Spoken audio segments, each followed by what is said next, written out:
हरे कृष्णा। तो जिस स्थान पे हम आए हैं बड़ा ही महत्वपूर्ण स्थान है, बड़ा ही शक्तिशाली स्थान है। श्री श्री राधा दामोदर मंदिर की। तो ये जो स्थान है, श्रीला प्रभुपाद बताते हैं कि पूरे स्पिरिचुअल वर्ल्ड का सेंटर है। दैट मीन्स यहीं से सब शक्ति निकलती है, यहीं से सब ऊर्जा निकलती है। और आप लोगों को महसूस भी हो रहा होगा, so much energy is there. इस स्थान की शक्ति है। दिल्ली में जाएंगे, कूद मारेंगे तो वहीं फूस हो जाएंगे हम लोग। ऐसे चेहरा ऐसे लगेगा पता नहीं कहां से पाताल लोक से आए हैं लोग। अगर यहाँ पर ना अलग ही अद्भुत शक्ति है, इस स्थान की शक्ति है। This is the centre of the entire spiritual world.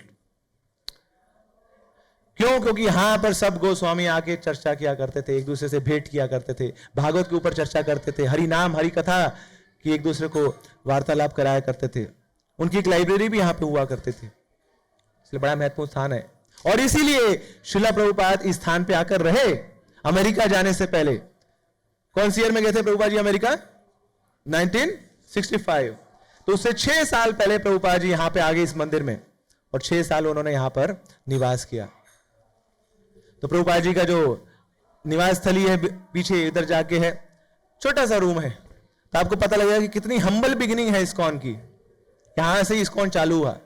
इसी स्थान पर प्रभुपाद जी ने श्रीमद् भागवतम के 3 कैंटोस को लिखा था। इसी स्थान पर Srila Prabhupada ji back to godhead magazine का कंटेंट लिखा करते थे। फिर प्रभुपाद जी क्या करते थे, यहां से सारा मटेरियल लेके जाएंगे और दिल्ली जाएंगे 3rd क्लास डब्बे में, ट्रेन पे जाते थे प्रभुपाद जी। फिर वहां स्टेशन से उतरते थे, फिर वहां से पैदल जाते थे पब्लिशर के पास, पैसा खर्च नहीं करना चाहते थे रिक्शा के लिए। फिर वहां जाएंगे और पब्लिशर को कंटेंट देंगे। फिर प्रिंटर के पास जाते थे, और प्रिंटर के पास जाएंगे तो प्रिंटर जो अपना पेपर देता था बड़ा महंगा होता था। तो प्रभुपाद जी फिर पेपर खरीद के लाते थे और प्रिंटर को देते थे। फिर वो बुक्स पब्लिश होती थी। फिर बुक्स लेके प्रभुपाद जी जाते थे कनॉट प्लेस में, और वहां पे उनको डिस्ट्रीब्यूट भी करते थे। ये सब कहा हुआ अमेरिका जाने से पहले। अब इस्कॉन की स्थापना नहीं हुई थी, मगर प्रभुपाद जी ने नींव रखी थी इस्कॉन की। तो ये स्थान है जहां पे प्रभुपाद जी ने तपस्या करी है, तपस्या स्थली है, और साथ में प्रार्थना स्थली है। प्रभुपाद जी ने बहुत प्रार्थना करी है श्रील रूप गोस्वामी से। प्रिया स्वरूपे दयिता स्वरूपे,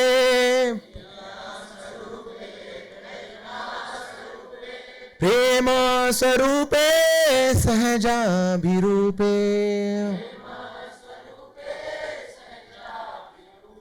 निजानुरूपे प्रभुरेक रूपे, ततान रूपे स्वविलास रूपे। One more time please. प्रिया स्वरूपे दयिता स्वरूपे,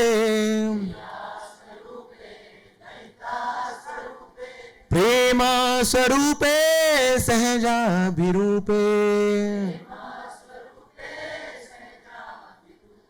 निजानुरूपे स्वविलास रूपे, ततान रूपे निज एक रूपे।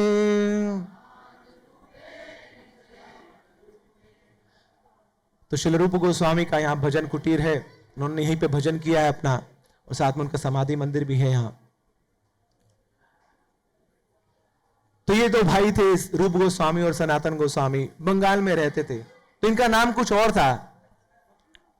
एक मुस्लिम राजा था नवाब हुसैन शाह, जो बड़ा ही क्रूर था। वो जानता था कि हिंदुओं की प्रजा बढ़ रही है, इनकी संख्या बढ़ रही है, क्योंकि चैतन्य महाप्रभु प्रकट हो चुके थे उस समय। और ये 2 लोग थे जिनका नाम था दबीर खास और साकर मलिक। ये बड़े ही उच्च कोटि के ब्राह्मण थे। बहुत इनका पटुता थी, शास्त्रों पे बहुत निपुण थे। तो इसने क्या सोचा, राजा ने, बंगाल के राजा ने, मुस्लिम राजा था, कि अगर इन दोनों को अपने साथ रख लूंगा तो इनका जो संख्या है कम हो जाएगी हिंदुओं की। तो उनको उन्होंने एक्सप्लॉइट किया, ब्लैकमेल किया कि आप आ जाओ और हमारे साथ आ जाओ, नहीं तो हम सारे आपके हिंदुओं को भ्रष्ट कर देंगे, उनको मार देंगे, आपके ब्राह्मणों को मार देंगे। तो सब हिंदुओं ब्राह्मणों की रक्षा हेतु ये जो 2 भक्त थे, रूप गोस्वामी सनातन गोस्वामी, जिनका नाम था उस समय दबीर खास साकर मलिक, इन्होंने राजा के मंत्रालय में कार्य स्वीकार किया, मंत्रालय स्वीकार किया। तो इनको प्राइम मिनिस्टर और फाइनेंस मिनिस्टर बनाया गया। तो वहां राजा की सेवा तो करते थे, मगर हृदय में तो इनकी भक्ति की भावना थी, राधा कृष्ण की सेवा की भावना थी। और इनको पता लग गया था कि चैतन्य महाप्रभु का प्राकट्य हो चुका है। तो ये खत लिखा करते थे चैतन्य महाप्रभु को कि महाप्रभु आप हमें बुला लीजिए अपने पास, हम सेवा करना चाहते हैं आपकी, आपके माध्यम से राधा कृष्ण की सेवा करना चाहते हैं। और ये जो पत्र थे चैतन्य महाप्रभु की माता शची माता भी पढ़ा करती थी। तो चैतन्य महाप्रभु इनको खत में वापस लिखते थे, बोले आप जहां पे हैं वहीं पे रहिए और वहां की जो आपकी ड्यूटीज हैं, नियत कार्य हैं, उनको पूरा कीजिए, मगर हृदय में भगवान का स्मरण बना के रखिए। जिस प्रकार एक पत्नी होती है, मगर शादी से पहले मान लीजिए उसका कुछ अफेयर है, तो उसका कोई पैरामोर है, शादी तो कर लेती है मगर हृदय तो किसी और का है अभी भी, तो क्या करती है, घर में पूरी बन-ठन के रहती है, श्रृंगार करके रहती है अपने पति के लिए, उसकी सेवा भी करती है, मगर मन कहां रहता है, किसी और के लिए, अपने पैरामोर के लिए। तो ऐसी चैतन्य महाप्रभु बोलते हैं कि आप जिस स्थान पे हो वहीं पे रहो, वहां के जो कार्य हैं उन नियत कार्य को करो, अपने ऑफिस के कार्य, अपने कॉलेज के कार्य, अपने घर गृहस्थी के कार्य, सारे कार्य करो, मगर उसी प्रकार जिस प्रकार वो स्त्री किसी और का चिंतन करती है, ऐसे ही आपको क्या करना है, आप हमेशा कृष्ण का चिंतन करते रहो, कृष्ण से कभी दूर मत हो, हृदय में उनको स्थापित करके रखो। तो ये इंस्ट्रक्शन दी। तो काफी प्रयास किया दबीर खां साकर मलिक ने, मगर बार बार उत्कंठा होती थी कि नहीं मुझे जाना है, हमें जाना है चैतन्य महाप्रभु के पास। तो एक बार पता लगा चैतन्य महाप्रभु रामकेली में आ रहे हैं, जहां पे रूप गोस्वामी ये दबीर खां साकर मलिक वहां पे रहा करते थे। तो चैतन्य महाप्रभु के पास पहुंचे ये दोनों, क्या किए, अपने दांतों के बीच में तिनका लेके पहुंचे, दंते तृणधरी, और सीधा चैतन्य महाप्रभु के चरणों में गिरते हैं और उनको प्रणाम करते हैं। नमो महावदन्याय कृष्ण कृष्ण प्रेम प्रदायते कृष्णाय कृष्ण चैतन्य नामने गौरतुषे नमः। ओ चैतन्य महाप्रभु आप बड़े ही कृपालु हैं। चैतन्य महाप्रभु कौन है, वो कलयुग के अवतार हैं, वो कृष्ण ही हैं जो अभी एक अलग रूप लेके आए हैं। तो रूप गोस्वामी बोलते हैं कि हाँ बेशक आपने रूप बदल लिया है, मगर आप कौन हैं, कृष्णाय कृष्ण चैतन्य, आप कृष्ण ही हैं मगर कृष्ण चैतन्य के नाम से आए हैं। आपने क्या किया है, अपने शरीर की कांति भी चेंज कर ली है। कृष्ण तो श्याम वर्ण के हैं मगर आप गौर रूप लेके आए हैं, गौरांग का आपका शरीर का रंग है, गौर अंगा। तो रामकेली में मिलते हैं दोनों। तो चैतन्य महाप्रभु क्या करते हैं, इनके सिर पर अपने पैर रखते हैं और फिर इनका नामकरण करते हैं और बोलते हैं आज से आपका नाम है रूप गोस्वामी और सनातन गोस्वामी। तो बड़े प्रसन्न हुए, मगर महाप्रभु को इच्छा प्रकट करते कि महाप्रभु जल्दी हमें अपने पास बुला लीजिए। महाप्रभु बोलते हैं हाँ निश्चित समय पर मैं आपको अपने पास बुलाऊंगा। फिर आगे चलकर रूप गोस्वामी सनातन गोस्वामी दोनों चैतन्य महाप्रभु से मिलते हैं काशी में और प्रयाग में। तब चैतन्य महाप्रभु इंस्ट्रक्शन देते हैं दोनों गोस्वामियों को, 4 इंस्ट्रक्शन देते हैं, प्रमुख इंस्ट्रक्शन। सबसे पहला कि आप जाइए वृंदावन में जाइए और वहां पे जितने भी लीला स्थलियां हैं उनको उद्धृत कीजिए। कोई नहीं जानता था उस समय, आज से 500 वर्ष पूर्व, कि गोवर्धन कहां है, जमुना कहां है, ना ये मंदिर कहां है, ना वो नदी मानते थे, ना वो पहाड़ मानते थे, किसी को कुछ पता नहीं था, सब अनभिज्ञ थे। तो फिर ये 2 गोस्वामी आए यहां पर और फिर बाद में दूसरे गोस्वामी भी आए, उन्होंने सारी लीला स्थलियों का उद्धृत किया। तो किसकी कृपा है, चैतन्य महाप्रभु की। तो पहली इंस्ट्रक्शन है। फिर दूसरी इंस्ट्रक्शन कि लीला स्थलियों पे जाके मंदिर बनाइए। सोचिए अगर यहां पे आपको दूर से बोल दिया जाता है, बोले यहां पे ये राधा दामोदर मंदिर है ना, कोई यहां पे स्ट्रक्चर नहीं है, तो ना तो हमारा भाव आ पाता, ना ही इस लीला स्थली को हम प्रोटेक्ट कर पाते। ना ये मंदिर है तो ये क्या रहेगा ना, सालों सालों ना हजारों सालों तक ये मंदिर स्थापित रहेगा, कोई हिला नहीं सकता उसको। तो इन गोस्वामियों ने उन लीला स्थलियों पे मंदिरों की स्थापना करी। और फिर चैतन्य महाप्रभु ने तीसरा इंस्ट्रक्शन दिया कि आप ग्रंथों की रचना कीजिए। ये जो ग्रंथ है इसको बृहद मृदंगा बोला जाता है। एक मृदंग होता है जो भी बजता है यहां पर, तो खूब आप नाच कर रहे थे उस मृदंग की ताल पे, मगर वहां जो ना दूसरे हॉल में कोई लोग हों उसको आवाज नहीं सुन रही है ना, उसकी आवाज सीमित है। मगर एक मृदंग होता है जिसकी आवाज पूरे ब्रह्मांड को भेद के चली जाती है, और वो मृदंगा है बुक्स, स्क्रिप्चर्स, शास्त्र, ग्रंथ। ये जो ग्रंथ हैं ये बृहद मृदंगा कहलाए जाते हैं। तो चैतन्य महाप्रभु ने इन गोस्वामियों को आदेश दिया कि आप ग्रंथों की रचना कीजिए, और फिर फोर्थ इंस्ट्रक्शन दी कि आप अपने आचरण से सब लोगों को सिखाइए कि क्या शिष्टाचार है, क्या वैष्णव सदाचार है, एक वैष्णव कैसा होता है, कैसा उसका व्यवहार होता है, ये आप अपने आचरण से सबको सिखाइए। तो ये सारी आदेशों को अपने हृदय में धारण करके ये दो गोस्वामी ब्रज में प्रवेश किए। तो ये दो गोस्वामियों के एक और भाई थे, उनका नाम था अनुपम गोस्वामी। क्या नाम था? अनुपम गोस्वामी के पुत्र थे, उनका नाम था जीव गोस्वामी। क्या नाम था? तो जीव गोस्वामी और रूप गोस्वामी सनातन गोस्वामी का क्या रिलेशन हुआ? तो ये उनके चाचा हुए। तो ये तो चले गए ब्रज में, तो पीछे जीव गोस्वामी पूछते हैं अपनी मैया से, मेरे चाचा लोग कहां गए? तो मैया बताती है, अरे वो बहुत उच्च कोटि के भक्त हैं, वो संत हैं, गोस्वामी हैं, वो ब्रज में चले गए हैं। तो बचपन से जीव गोस्वामी की इच्छा थी कि मुझे भी ब्रज में जाना है, मुझे भी अपने चाचाओं के साथ जाके वहां पे भक्ति करनी है। फिर आगे चल के मौका लगा जीव गोस्वामी को चैतन्य महाप्रभु से मिलने का। महाप्रभु ने बोला नवदीप में जाओ, तो उस समय नित्यानंद प्रभु नवदीप में थे। तो नित्यानंद प्रभु के साथ जीव गोस्वामी ने पूरी परिक्रमा करी, नवदीप मंडल परिक्रमा करी। जो तो पहली परिक्रमा हुई थी नवदीप मंडल की, वो करी थी नित्यानंद प्रभु ने जीव गोस्वामी के साथ। और फिर नित्यानंद प्रभु ने उनको बोला कि आप चले जाइए ब्रज में, वहां पे दो गोस्वामी हैं, रूप गोस्वामी, सनातन गोस्वामी, उनके शरणागत होकर आप उनकी सेवा कीजिए। तो जीव गोस्वामी अब ब्रज में आए और यहां पर रूप गोस्वामी के शरण में आए, और रूप गोस्वामी की मीनियल सेवा करते थे, बड़ी तुच्छ सेवाएं करते थे। उनके कपड़े धो देना, उनके घर को साफ कर देना, आंगन साफ कर देना, इस प्रकार के कार्य, बड़े ही तुच्छ कार्य। मगर जीव गोस्वामी कौन थे? इतने प्रखंड विद्वान थे, स्कॉलर थे, फिलोसोफर थे। उन्होंने 25 ग्रंथों की रचना करी है अपने आप से, और 4.5 लाख श्लोकों की रचना करी है। इतने विद्वान, इतने बड़े पटु थे, वो निपुण थे शास्त्रों में, डीप स्कॉलर। अभी भी उनकी किताबें हैं लंदन में, ऑक्सफोर्ड में, वहां पे लोग उनको पढ़ते हैं और उन पे पीएचडी करते हैं। तो जीव गोस्वामी यहां ब्रज में आके क्या कर रहे हैं ना, ये जो संत हैं उनकी सेवा कर रहे हैं, उनके चरण दबा रहे हैं, उनके आंगन में झाड़ू लगा रहे हैं। उनकी बहुत इच्छा थी कि मैं भी कुछ विग्रहों की सेवा करूं।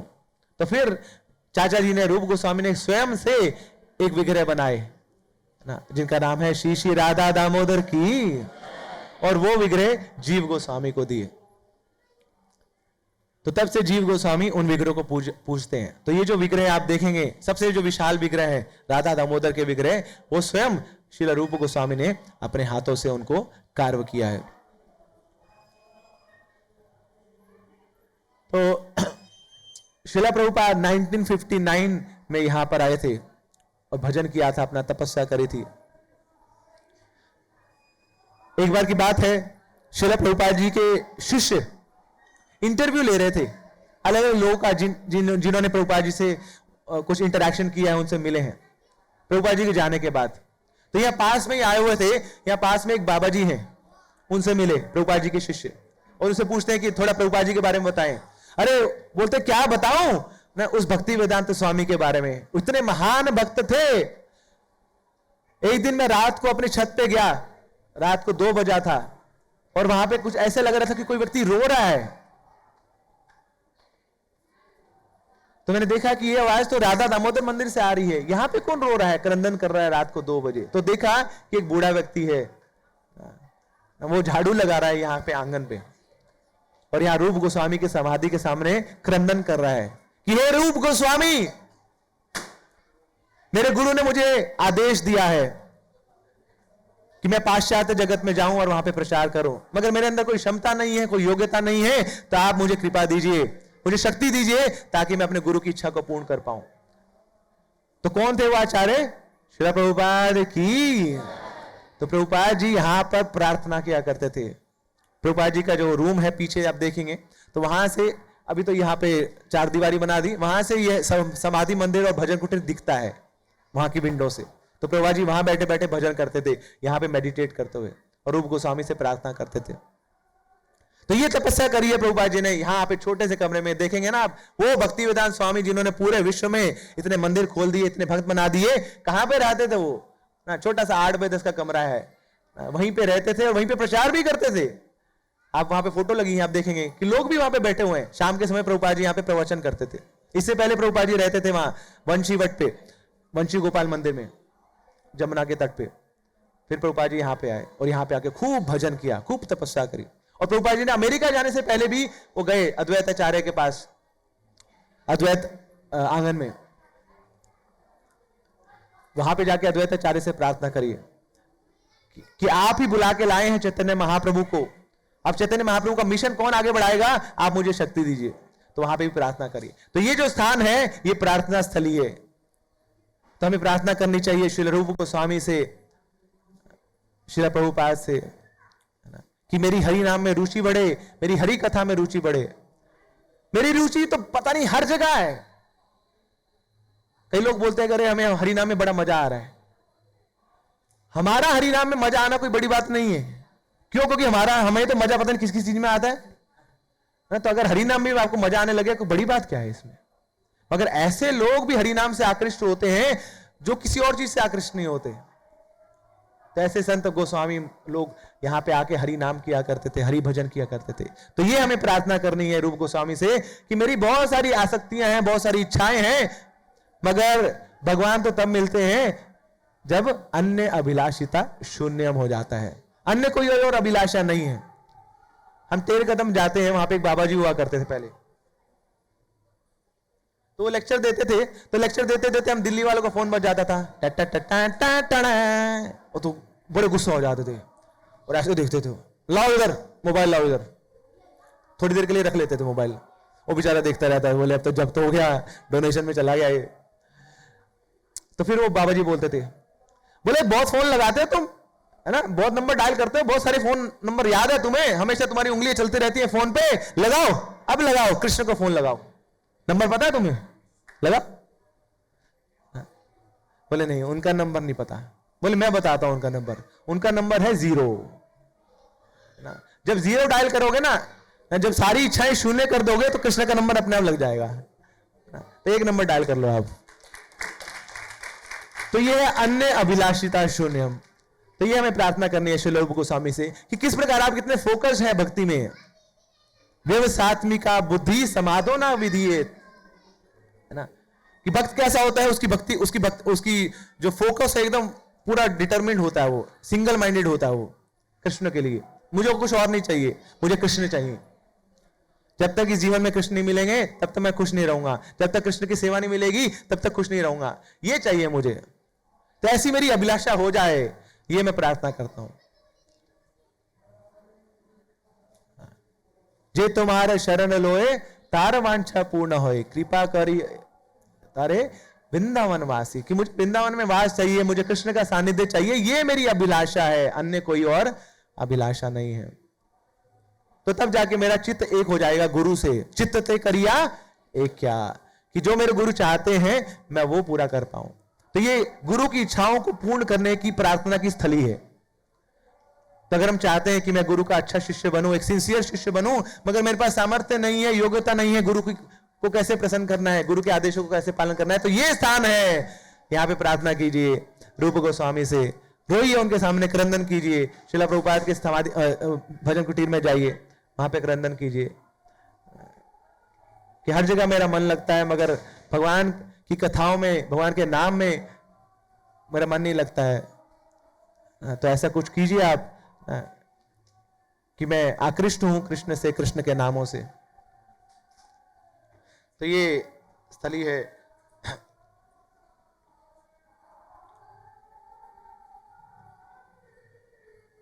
तो श्रील प्रभुपाद जब अमेरिका गए थे तो प्रभुपाद ने बहुत बताया अपने भक्तों को, अपने शिष्यों को, कि हाँ वृंदावन एक स्थान है ना, वहां पे राधा दामोदर एक मंदिर है जहां पे मैं रहा करता था, जहां पे मैं प्रचार किया करता था, जहां पे मैं भागवतम लिखा करता था ना, जहां पे बहुत सारे भक्त लोग आते थे, कीर्तन किया करते थे, राधा दामोदर के विग्रह हैं वहां पे, मगर ये सब थ्योरेटिकल था उन लोगों के लिए। फिर 1972 में श्रील प्रभुपाद अपने उन सारे शिष्यों के साथ, विदेशी शिष्यों के साथ वो पहुंचे थे यहाँ पर श्री राधा दामोदर मंदिर में। कार्तिक का समय था उस समय, और यही स्थान था यहाँ पर उन सब भक्तों के साथ प्रभुपाद जी नृत्य किया करते थे कार्तिक के महीने में। फिर एक बार प्रभुपाद जी उन सब भक्तों को ब्रज की गलियों में लेके गए, तो प्रभुपाद जी के एक शिष्य हैं, वो अपना रिलेशन बता रहे हैं। बोले कि हम लोग जब वृंदावन में आए तो यहाँ के वृंदावनवासी ऐसे बड़ी बड़ी आंखें फाड़ फाड़ के हमें देखते थे। बोले कौन लोग आ गए? फिर उन्होंने बताया, बोले वो हमें ऐसे देखते थे just like we are dancing white elephants, जैसे कोई सफेद हाथी हो ना, वो डांस कर रहा हो, कैसे लगेगा। तो ऐसे ही हम लोग क्या थे, बड़े बड़े होते हैं ना जो वेस्टर्नर्स हैं, बड़े बड़े हाथ, बड़े बड़े सीना उनका होता है ना, गोरे गोरे रंग के होते हैं और एकदम बड़ी लंबी कद काठी के होते हैं। तो वो लोग सब एक साथ नृत्य कर रहे हैं वहां पर और सारे ब्रजवासी देख रहे हैं। फिर ब्रजवासियों को भी लगा, हाँ ये भक्ति वेदांत स्वामी ने चैतन्य महाप्रभु की इच्छा को पूर्ण किया है। पृथ्वी ते आचेयत नगरादि ग्राम सर्वत्र प्रचार हुई वे मोर नाम, कि पूरे पृथ्वी में नगर नगर ग्राम ग्राम में कृष्ण कथा का प्रचार प्रसार हुआ, कृष्ण नाम का प्रचार होगा। मगर करने वाला कौन है? कौन है? श्री प्रभुपाद की मोर सेनापति भक्त। चैतन्य महाप्रभु ने स्वयं बोला, ये मेरे सेनापति भक्त हैं, ये भक्ति देवी को बाहर लेके जाएंगे, भारत से बाहर लेके जाएंगे और पूरे विश्व भर में कृष्ण का प्रचार होगा। तो साथ में ये ग्रेटिट्यूड की भी स्थली है। This is a place to offer gratitude to one and only Srila Prabhupada की। भजन है न यदि गौर ना होई तो तबे की होई तो राधार महिमा प्रेम रस सीमा जगत जानत के। अगर गौरांग महाप्रभु ना होते तो कौन जान पाता राधा की महिमा। अगर श्रील प्रभुपाद जी के शिष्य हैं जयपता का स्वामी महाराज, उन्होंने भजन लिखा है, इसी भजन को कन्वर्ट कर दिया है, यदि प्रभुपाद ना होई तो तबे की होई तो ये जीवन बहिता की से। अगर प्रभुपाद जी ना होते तो हमारा क्या होता, सोचिए। तो प्रभुपाद जी की तपस्या है कि वो इस वृंदावन स्थली को भी छोड़ के, इस तपोभूमि को छोड़ के वो अमेरिका गए और अमेरिका में प्रचार किया। किस लिए गए अमेरिका? वो जानते हैं हम जैसे भारतीयों की क्या हमारी गति है, क्या हमारी इच्छा है। हम लोगों को बाहर की चीजें बड़ी पसंद है ना, जो फॉरेन रिटर्न चीजें हैं ना बड़ी अच्छी लगती है हमें। जो एक्सपोर्टेड चीजें हैं, इंपोर्टेड चीजें हैं जो बाहर से आती हैं, अच्छी लगती है बड़ी। मेरा जूता है जापानी ना, तो बाहर की चीजें बड़े अच्छे लगते हैं। स्विस की वॉच है, तो ऐसी प्रभुपाद जी बोले कोई बात नहीं, ये भक्ति को भी मैं एक्सपोर्ट कर दूंगा और फिर बाद में जाके इंपोर्ट करूंगा तो सब भारतीय लोग देखेंगे, बोले हाँ ये देखो ये जो व्यास आसन में बैठा है ये अमेरिकन है, मगर ये हमारी ड्रेस पहन के बैठा है, धोती कुर्ता पहन के बैठा है, तिलक लगा के बैठा है। फिर भारतीय लोग बोलेंगे अरे देखो हमारी संस्कृति है और बाहर वाले हमें सिखा रहे हैं, तब जाके हमें अंदर से ग्लानि होगी। तो फिर हमारी चेष्टा होगी कि नहीं हमें भी भक्ति करनी है।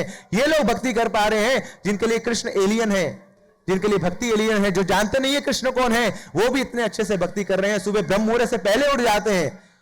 और हम लोग तो बस ऐसे सोते रहते हैं ना, सोवत पांव पसार ना, ऊपर पंखा चलता है नीचे बेबी सोता है, लगे रहते हैं हम खराटे मारते मारते। तो जीवन निकल रहा है ऐसे ना, समय निकलता जा रहा है। तो प्रभुपाद जी ने ये सिखाने के लिए खुद तपस्या करी, 70 साल की उम्र में अमेरिका गए, वहां पे प्रचार प्रसार किया और फिर वापस वो भक्ति को हम भारतीयों के हृदय में जाके स्थापित किया है। तो ये ग्रेटिट्यूड एक्सप्रेस करने की स्थली है कि श्रील प्रभुपाद आपने मेरा जीवन बदला है, आपने मुझे भक्ति दी है ना। मैं कितना निकम्मा इंसान हूं, दूर दूर तक मैं कृष्ण का नाम लेना नहीं चाहता था, मैं जानता नहीं था ये भक्त क्या होते हैं, भक्ति क्या होते हैं, बल्कि मैं तो तिरस्कार करता था इन भक्तों का, गाली देता था इन लोगों को। मगर आपकी इतनी कृपा हुई, आपने मुझे पुस्तकें दी हैं, आपने मुझे इस्कॉन दिया है, आपने मुझे प्रसाद दिया है, आपने मुझे भक्त दिए हैं, आपने मुझे विग्रह दिए हैं, आपने मुझे वृंदावन की यात्रा दी है। तो ये ऋण तो मैं कभी चुका नहीं पाऊंगा, मगर एक चीज जरूर कर सकता हूं कि आपके चरणों में नतमस्तक हो सकता हूं और आपसे प्रार्थना कर सकता हूं कि जिस प्रकार आपने श्री वृंदावन धाम सबको बांटा है, मैं भी ये प्रयास करूंगा। तो ये स्थान है प्रार्थना करने का कि यहां से शक्ति हम लेके जाएं और शक्ति जाके दिल्ली में वापस दें उन लोगों को जो शक्ति विहीन है, उन लोगों को जो कृष्ण से विमुख हैं, उन लोगों को न जो भोग विलास में लिप्त हैं, उनको जाके हम कृष्ण दे दें, तो तब जाके प्रभुपाद जी के चेहरे पर हम कुछ प्रसन्नता ला सकते हैं। बताया जाता है गुरु का ऋण कभी चुकाया नहीं जा सकता ना, जो गुरु ने हमें दिया है, जन्मों जन्मों तक गुरु का ऋण कोई चुका नहीं सकता है। मगर एक कार्य जरूर किया जा सकता है कि अपनी सेवा से गुरु के चेहरे पे हम कुछ मुस्कान ला सकते हैं, उनको प्लीज कर सकते हैं, उनको प्रसन्न कर सकते हैं। इस प्रकार हम श्रील प्रभुपाद के चरणों में यहां पर प्रार्थना कर सकते हैं कि प्रभुपाद हाँ हमें भी शक्ति दीजिए, ताकि हम भी कृष्ण के बारे में लोगों को बता सके, हम भी दूसरे लोगों को कृष्ण से जोड़ सके। श्री श्री राधा दामोदर की, जगत गुरु श्रील प्रभुपाद की, श्रील रूप गोस्वामी पाद की, ताई गौर प्रेमानंदे, बोलो गिरि गोवर्धन जी महाराज की।